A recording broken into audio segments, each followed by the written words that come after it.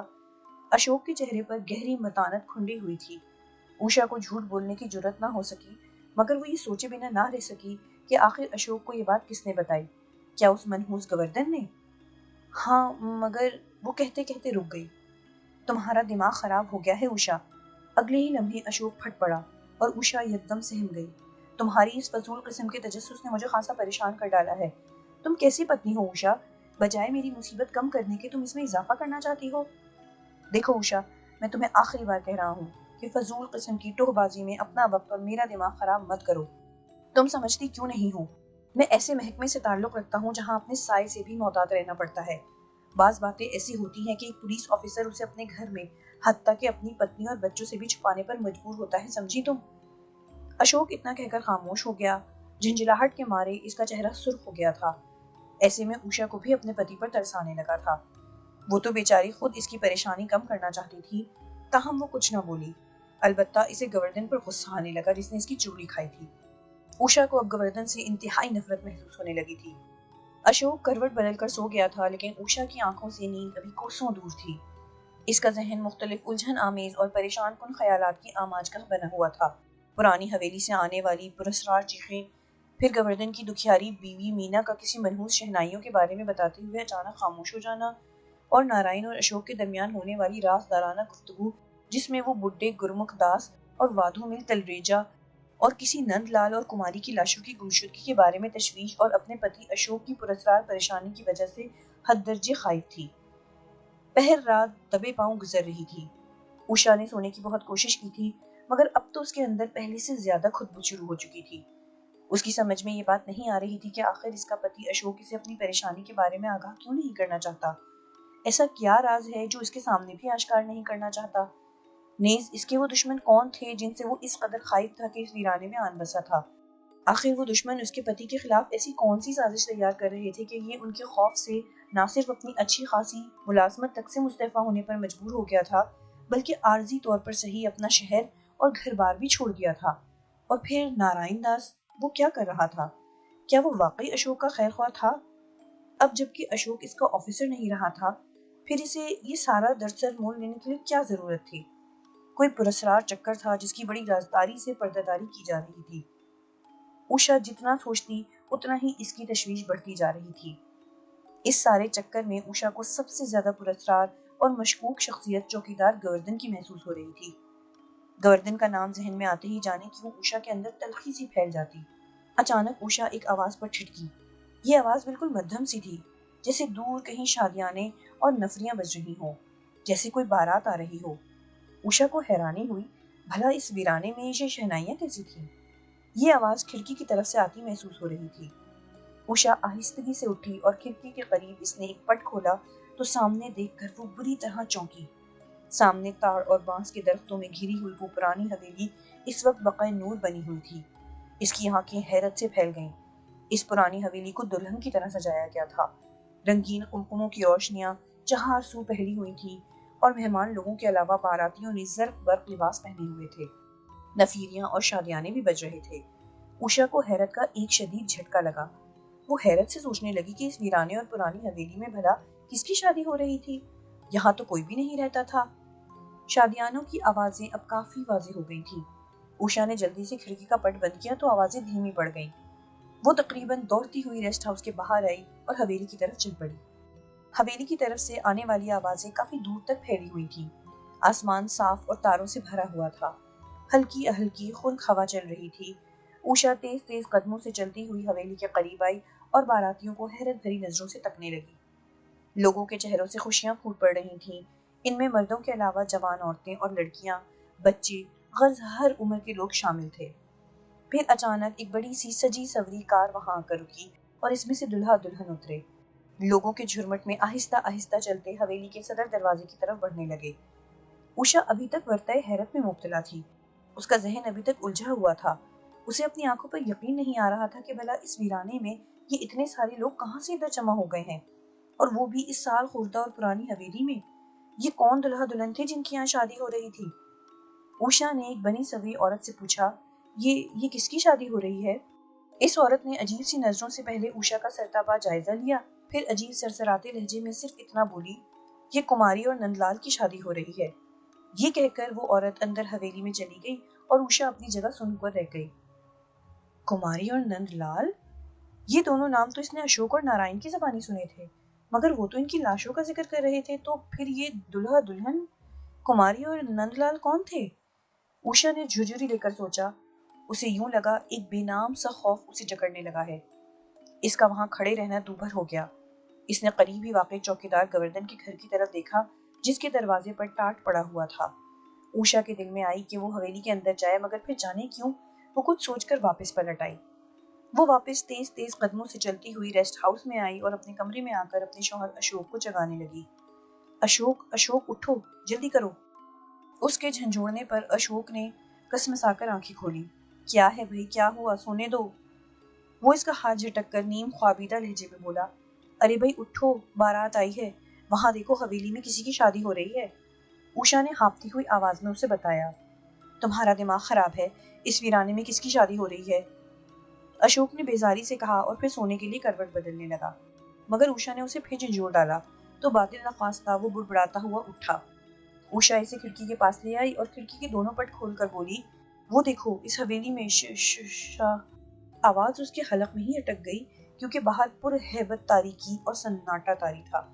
آسمان پر ٹکے چاند کی تلسمی روشنی میں ٹنڈ منڈ درختوں میں گھری ہوئی وہ پرانی حویلی ویران تھی۔ آس پاس کوئی زینت موجود نہ تھا۔ ابھی تھوڑی دیر پہلے ہونے والی اس گہما گہمی کا دور دور تک نام و نشان نہ تھا۔